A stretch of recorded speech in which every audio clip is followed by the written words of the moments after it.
morning, monsters. We're going to be talking about lobby design. I don't think I'll get through this in one morning, so we're going to break it up into chunks. I'm going to be talking about why lobby suck in sort of continuation of what I said I'd do around some networking topics. So this is the second of those after our Death Stranding Desire Paths video.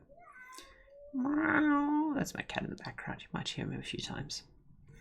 Okay, so lobbies, or more specifically matchmaking, is quite a tricksome thing. There's a lot of advancement in this area, but let's go through the basic problem first. The basic problem here is, let's say we've got an 8-player game, right? So we've got 8 slots to fill, right? I'm going to draw all 8. I'm just going to go boom, boom, boom. Actually, I'm going to draw all 8. There we go. We've got 8 slots to fill, and we're not going to take into account things like parties and play together and all that kind of stuff there. We're going to just go with the very simplistic case. The first situation you need to know is, if 1 million people bought the game, your concurrency isn't 1 million, right? Your concurrency is the number of people playing the game at the same time. You would be surprised at how much this varies title to title, but a large selling title can have a concurrency of anywhere between sort of 500 to 2,500 in launch week, with 1 million units sold.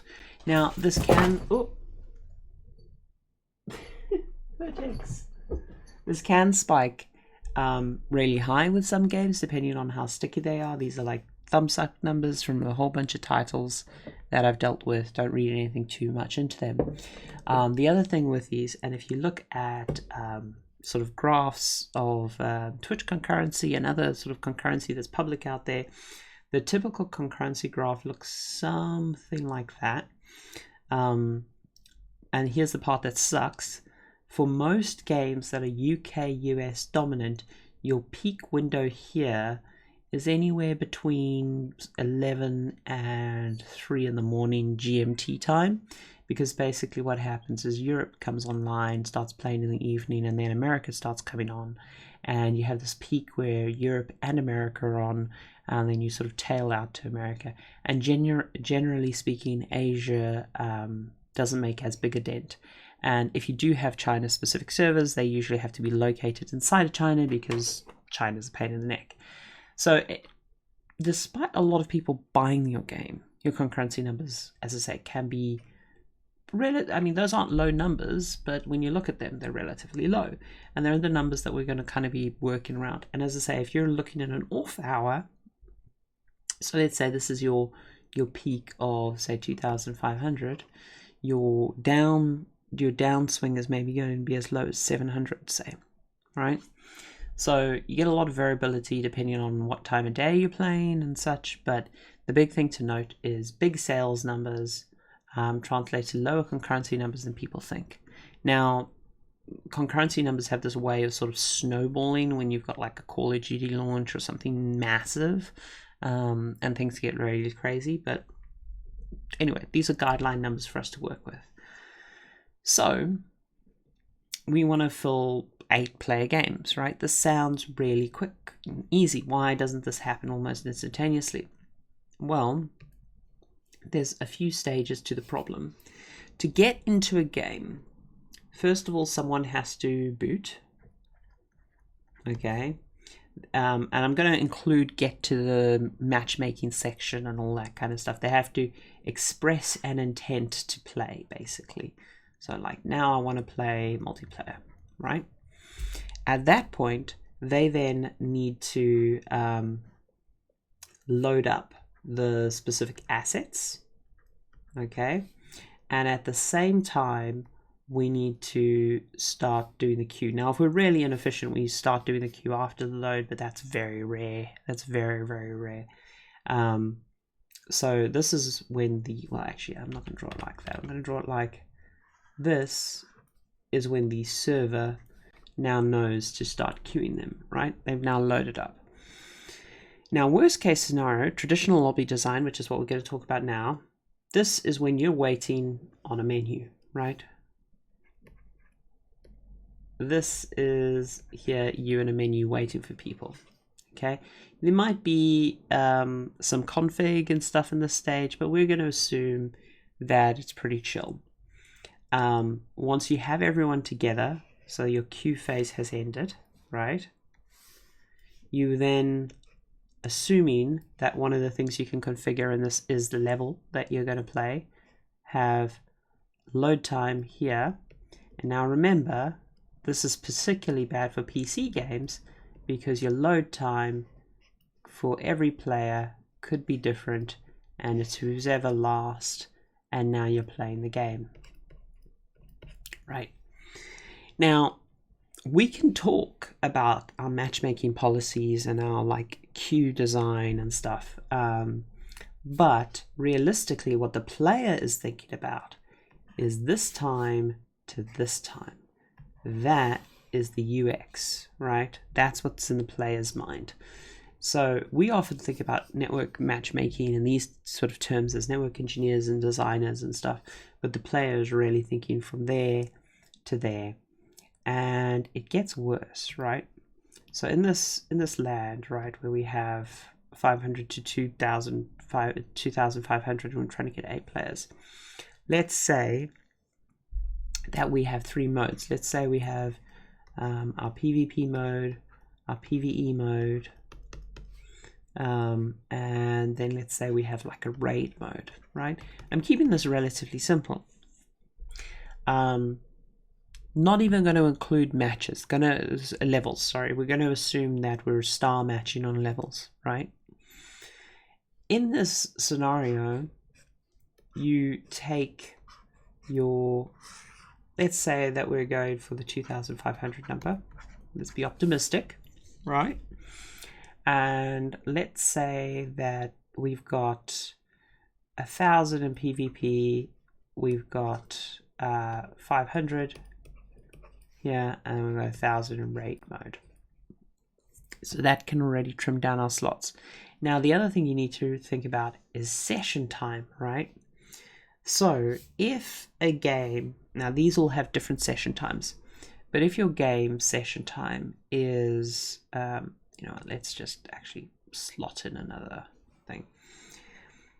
So we've got that 2,500 split into our 3 buckets, right? But 2,500 players are not currently looking for a game. Let us say that your match time, your queue time, is 1 minute, right? And then let's say a game is 10 minutes. Okay, that means that at any given time, assuming naive design, you're only dealing with, I've given myself difficult math here, but chat, help me out, dealing with 1/11 times 2,500. Let's just get it in here. Mental math is not my strong point. It's funny, like you study math. So let's say we're dealing with 220, roughly.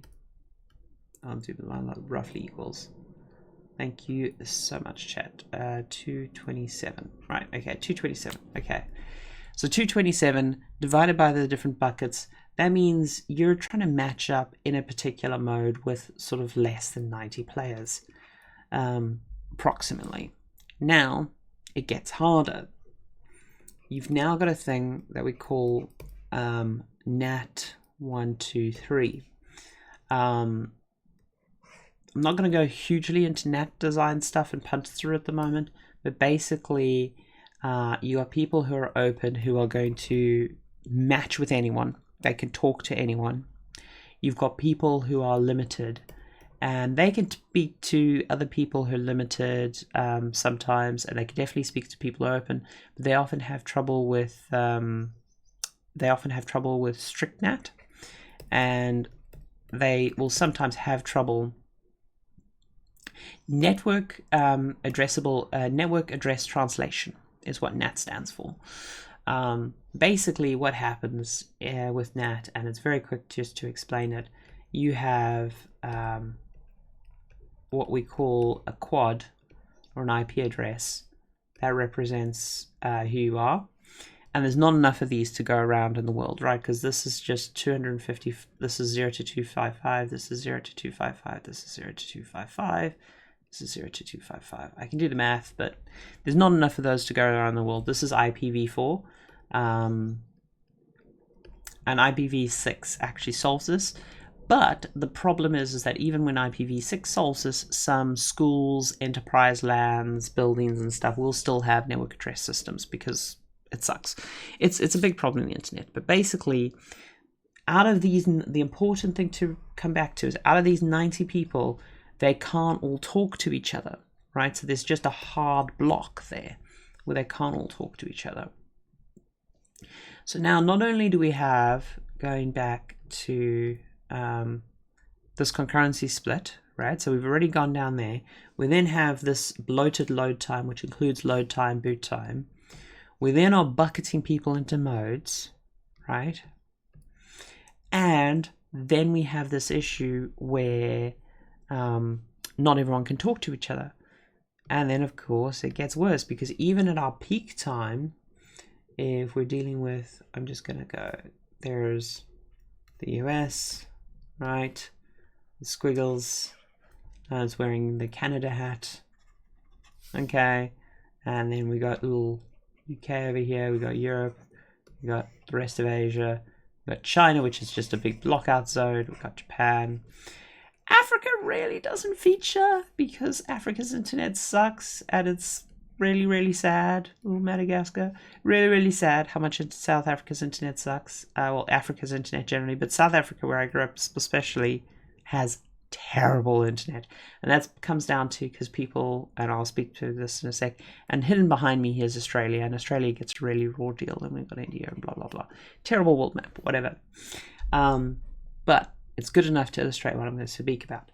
This is wonderful talk from, I play it in a lot of my talks, from Grace Hopper about physics, and it's basically to the speed of light, how far light can travel.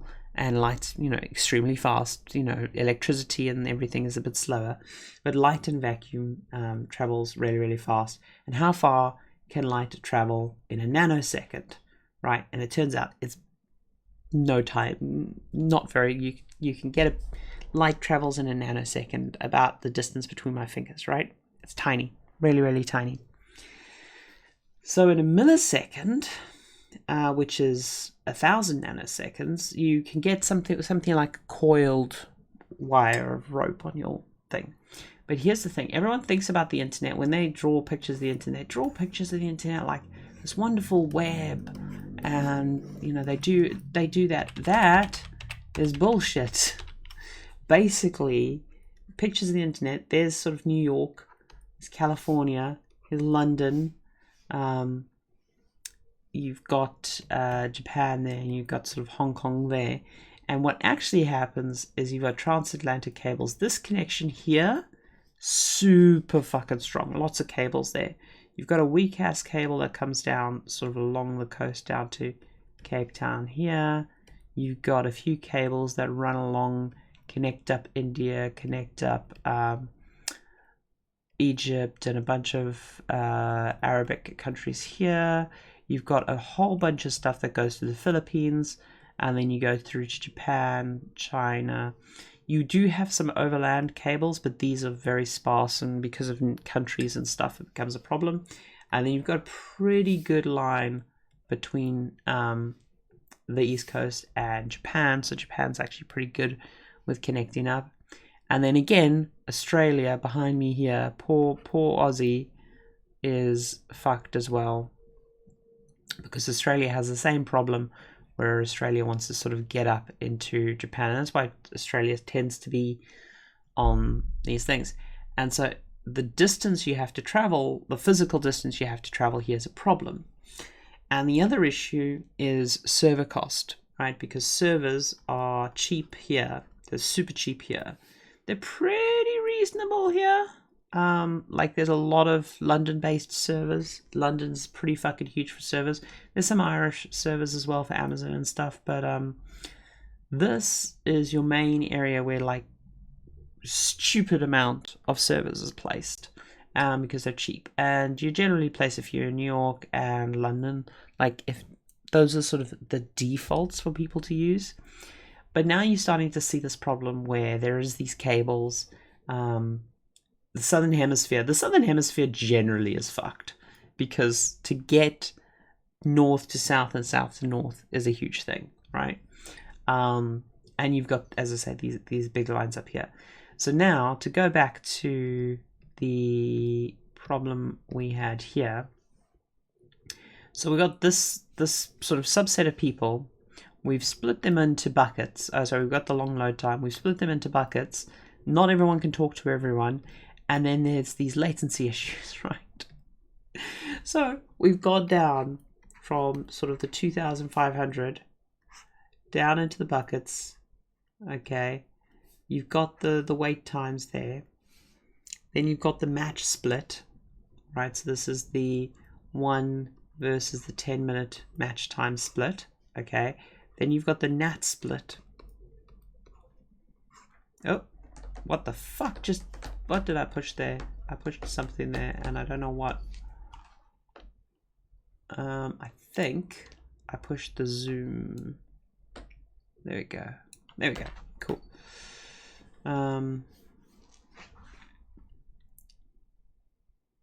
Let's just go back to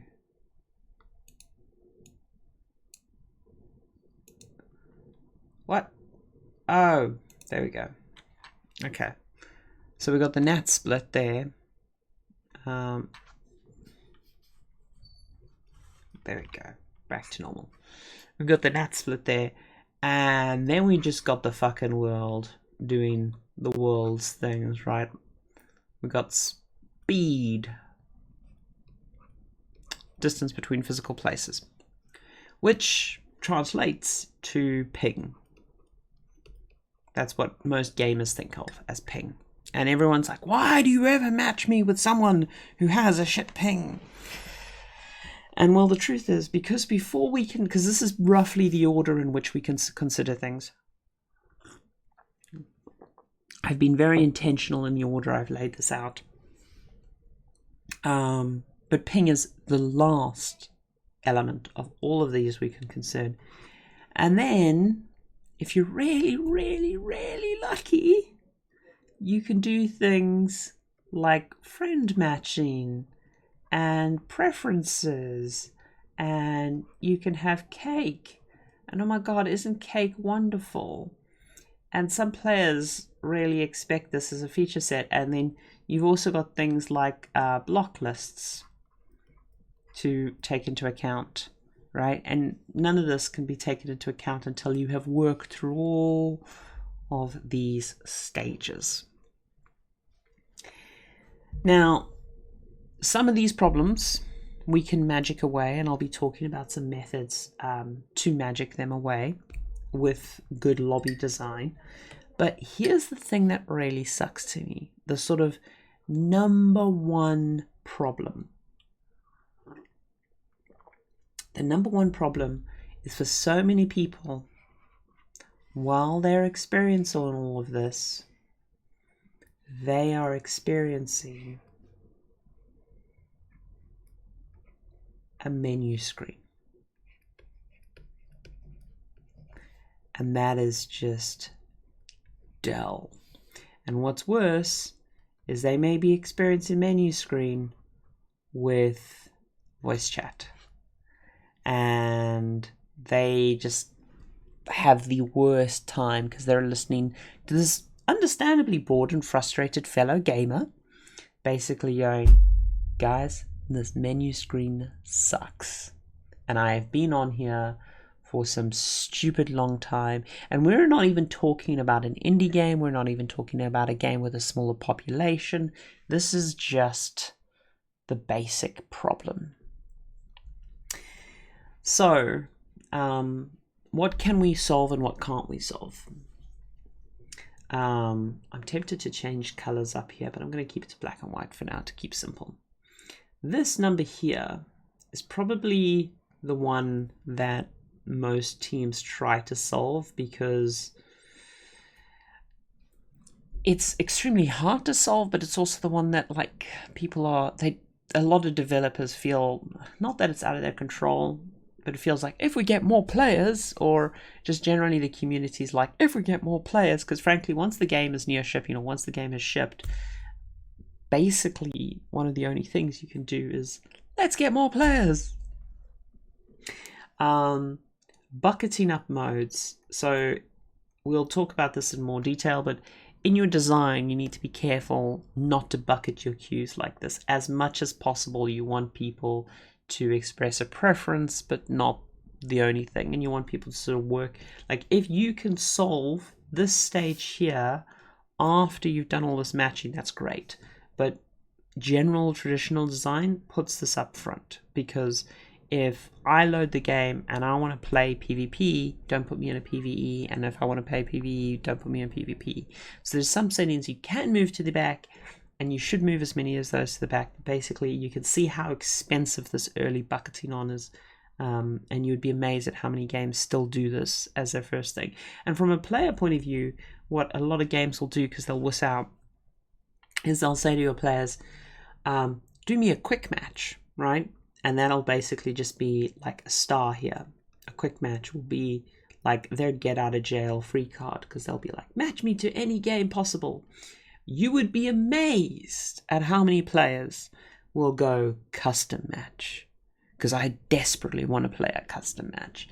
And honestly, good networking design, you should just not offer the option of custom matches. They will just fracture your community, and the average player doesn't understand all this complexity I'm explaining here. If they want a custom match, they should get some of their friends together. That's basically what you've got to tell them, because otherwise there'll be a whole bunch of people. The other thing you can do is you can show people how many people are in each of these buckets, right? And they can then make a decision. They can go, oh, there's a shit ton of people playing PvP, or there's no people playing PvE. Maybe I should go play that mode. It's more popular. So that's a big thing.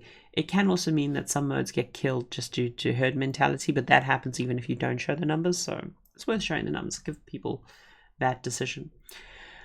Session matching time. The most common solution here is in modern networking games, a lot of the matchmaking happens or starts to happen before the session has even ended. And there's a lot of work to keep the players who've just played together, because that solves a lot of your matchmaking already, and you've got less slots to fill. We haven't even started talking about fitting parties together in teams. It's a whole Tetris of fun. But you can do preemptive matchmaking and stuff, and you can sort of trim this down. Nat, you can have what we call a stun or a punch through server, and that'll do some of your Nat negotiation for you. If you're a dedicated server game, Nat's not a problem. There's ways to work around Nat, but they're all expensive. They all have not an exorbitant cost to the studio, but especially if you're an indie title or a smaller title, or you're worried about your long-term maintenance cost, you want to keep your server costs down, because the higher your server costs are, the more likely your game servers are to shut down, and that's very sad for the players. And then ping, fuck all you can do about ping from a pure physics point of view. You can, in your game, design it to be more ping tolerant, more latent tolerant. So you can make high ping matches feel better. And that is, I think, where we've probably spent, I would say, 90% of network programmers' efforts in video games have been spent on improving the ping experience. The kind of connection you needed, ironically, to play Quake back in the day versus the kind of connection you need now to play Fortnite, it's ridiculous, the difference. And that's mostly because we spend a lot of time making video games tolerate ping better. So this is actually, ironically, where we've probably spent our most effort, because not only does it impact matchmaking, but it impacts people's general experience. And things like packet loss. Packet loss is actually becoming a bigger problem for us, because back in the day, everyone sort of wired up, and even if people were connecting via Wi-Fi, the traditional Wi-Fi packet loss for players was around 10%. In an urban environment, using a console, packet loss can spike as high as 70% on Wi-Fi. This is not due to poor signal. This is due to, well, partly it's due to poor signal when people put their consoles into metal and glass cabinets, when people put their consoles in all kinds of crazy places, and then the router's hidden away because the router's ugly, so the router's got poor Wi-Fi connection.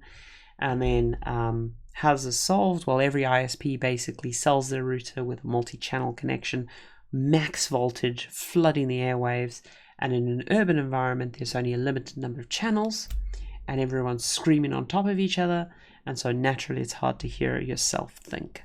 And so urban Wi-Fi is a massive problem, to the point a lot of games will actually prompt you to plug in.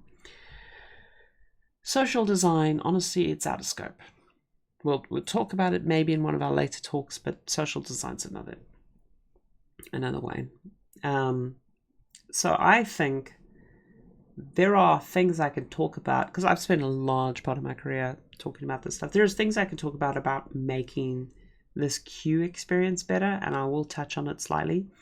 But what I'm actually going to spend most of my time talking about is improving the menu, the lobby experience, because that is something that's 100% in our control. So, running short on time, let's talk about some of the stuff that we'll go through this week. The first thing is play and wait. Right? This is one of the stronger ones. There are problems with this, and we'll go into it, but we'll talk about play and wait as a design.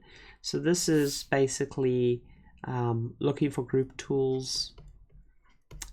This is sort of background matchmaking.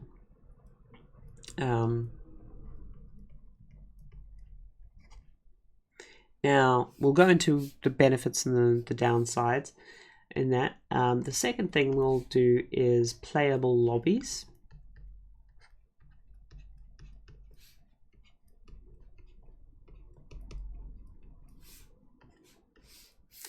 And then the third thing we'll do is spectator lobbies. But we will not do all of these today because we just don't have time, as always. So that's the stuff that we're going to be talking about. We're going to be talking about lobby design. And it's because I don't want to get super technical with this. As I say, we will potentially touch on some bits of networking and matchmaking coding. But primarily, I want to focus on the high level, because the high level discussion I think is important. And I think making that better is a solid place to start. So, with that, let us do wait, there you go. Oh. With that, let us do any questions and answers before we stop the recording. Any questions today? Explain what NAT is.